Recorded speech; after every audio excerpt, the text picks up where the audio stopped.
అందులో జరిగే కథ మొత్తం ఒక అడవి గురించి ఉంటుంది. అడవిలో జరిగే యుద్ధాలు, అలాగే అడవి ద్వారా మహేష్ బాబు శత్రువుల రాజ్యాలను ఎలా అంతం చేస్తాడు, అడవి ప్రజలను మహేష్ బాబు ఎలా రక్షిస్తాడు, రాజమౌళి ఈ కథను మహేష్ బాబుతో ఎలా తీస్తాడు అనే దానిపై ఈ వీడియో చేయడం జరుగుతుంది. ఈ వీడియోలోకి వెళ్ళబోయే ముందు నాదొక చిన్న రిక్వెస్ట్. ఈ వీడియో మీకు నచ్చితే తప్పకుండా లైక్ చేసి ఈ ఛానల్ని సబ్స్క్రైబ్ చేసుకోండి. అలాగే ఈ వీడియో ఎలా ఉందో కమెంట్ చేయండి. ఇక లేట్ చేయకుండా వీడియోలోకి వెళ్ళిపోదాం. ఈ కథ కొన్ని వందల సంవత్సరాల క్రితం జరుగుతుంది. ప్రజల మీద శత్రువులు దాడి చేస్తుంటారు. వాళ్ళ స్థావరాలను మంటలతో కాల్చేస్తారు. ప్రజల దగ్గర ఉన్న సంపదను వాళ్ళు దోచుకుంటారు. కొంతమంది ఇండ్లలోని అడవి ప్రజలను ఉంచి చంపుతారు. చాలామంది తప్పించుకోవడానికి ప్రయత్నిస్తారు. వాళ్ళను పట్టుకొని చంపడానికి రాత్రులు అయినా పగలు అయినా వెంటాడుతూ చంపేవారు. ఆ ప్రజలు ఏం చేయలేకపోతారు. ఆ శత్రువుల రాజ్యంలో ప్రజలతో పనులను చేయిస్తారు. ఆ ప్రజలకు అడవి నుంచి ఎక్కడికి వెళ్ళాం అనేది తెలియదు. ప్రజలు శత్రువుల దగ్గర ఇలా అంటారు, మమ్మల్ని వదిలేయండి, మేం ఇక్కడ ఉండలేం అంటారు. ఒక్కసారిగా వాళ్ళను శత్రువులు చంపేస్తారు. మిగతా వారందరూ భయపడి మమ్మల్ని కాపాడే వ్యక్తి వస్తాడు అని అందరూ అంటారు.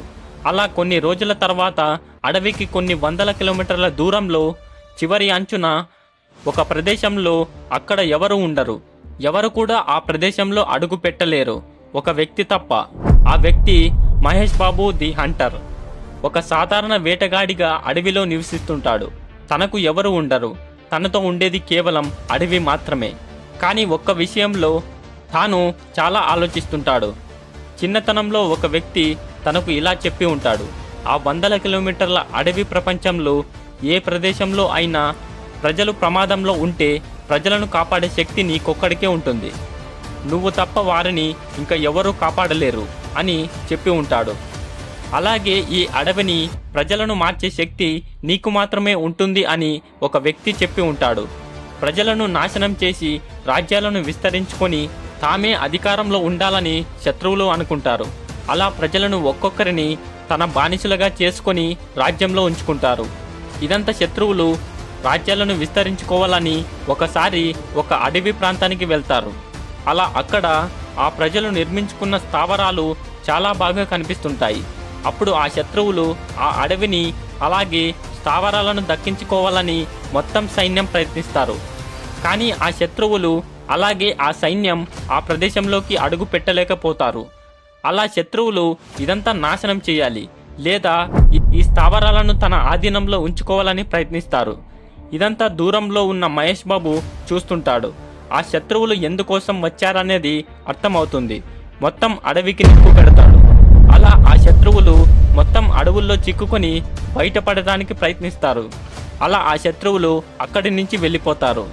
ఇక్కడ రాజ్యంలో ప్రజలను హింసిస్తుంటారు.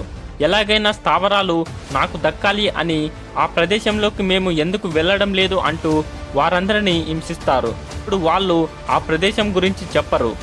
వారందరినీ ఆ శత్రువులు నాశనం చేస్తారు. అలా కొన్ని నెలల తర్వాత రాజ్యంలో కొన్ని పోటీలు మొదలవుతాయి. ఆ రాజ్యంలో ఎవరైతే పోటీలో గెలుస్తారో వాళ్ళు ఆ రాజ్యంలో పదవిని వాళ్ళు దక్కించుకోవచ్చు. అలా చాలామంది ఆ యుద్ధ పోటీలలో పాల్గొంటారు. అలా అడవి ప్రజలను రాజ్యంలోనే ఉంచుకున్నారని మహేష్ బాబుకి తెలుస్తుంది. మహేష్ బాబు అనుకుంటాడు, ఎలాగైనా ఆ పోటీలో గెలిచి ప్రజలను విడిపించాలి అని. అడవిలో తమ స్థావరాలకు వాళ్ళను చేర్చాలని అనుకుంటాడు. అలా ఒక్కసారిగా పెద్ద పెద్ద ఉరుములు మొదలవుతాయి. బయలుదేరుతాడు. అలా వెళ్ళే సమయంలో పెద్ద పెద్ద తుఫాన్లు వస్తాయి. వర్షాలు పడుతుంటాయి. మహేష్ బాబు ఆ శత్రువుల రాజ్యానికి చేరుకోవడానికి చాలా ప్రమాదాలు ఎదురవుతాయి. అలా ఆ శత్రువుల రాజ్యం దగ్గరికి వస్తాడు. రాజ్యంలో చాలామంది యుద్ధ పోటీలు చేస్తుంటారు. చాలామంది పోటీలో గెలిచి ఉంటారు. అలా ఆఖరికి మహేష్ బాబు అక్కడికి వచ్చి నాతో యుద్ధం చేయండి అని అక్కడి వాళ్లతో అంటాడు. అలా వాళ్లతో యుద్ధం మొదలవుతుంది. మహేష్ బాబు ఒక్కడే కొన్ని వందల మందిని ఆ రాజ్యంలో చంపుతాడు. అయినా వస్తుంటారు. ఒక్కడే యుద్ధం చేస్తుంటే ఆ అడవిలో ఉన్న పక్షులు మొత్తం ఎగిరిపోతుంటాయి. అడవిలో తుఫాన్లు ఏర్పడతాయి. అలా ఒక్కడే అందరినీ చంపుతాడు. చివరికి ఎవరూ ఆ యుద్ధంలో పోటీకి రారు. కానీ ఈసారి శత్రువులు సింహాలను ఆ పోటీలోకి వదులుతారు. అక్కడే మహేష్ బాబు సింహాలతో యుద్ధం చేసి వాటిని చంపేస్తాడు. అలా అడవి ప్రజలను అలాగే అక్కడ ఉన్న శత్రువులకు ఇలా అంటాడు, వీళ్ళు నా ప్రజలు, వాళ్ళ దగ్గరకు కూడా మిమ్మల్ని రానివ్వకుండా చేస్తా అంటూ అక్కడి నుంచి వెళ్ళిపోతాడు. ఇక్కడితో ఇంటర్వెల్.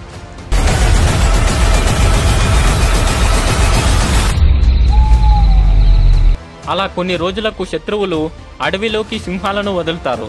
ఆ సింహాలు ఆ ప్రజలకు చాలా ప్రమాదంగా మారుతాయి. మహేష్ బాబు వచ్చి వెంటపడుతున్న సింహాలను మంటలతో వాటిని దూరంగా వెళ్ళిపోయేలా చేస్తాడు. ఆ శత్రువులు మహేష్ బాబుని చంపాలని, చంపితేనే మనకు అడవి స్థావరాలు, ముఖ్యంగా ఆ స్థలం మనకు దక్కుతుందని అనుకుంటారు. ఆ శత్రువులకు మహేష్ బాబు యొక్క శక్తి గురించి బాగా తెలుసు. మహేష్ బాబు అనుకుంటే ఆ శత్రువుల రాజ్యాలను ఒక్కడే నాశనం చేయగలడు.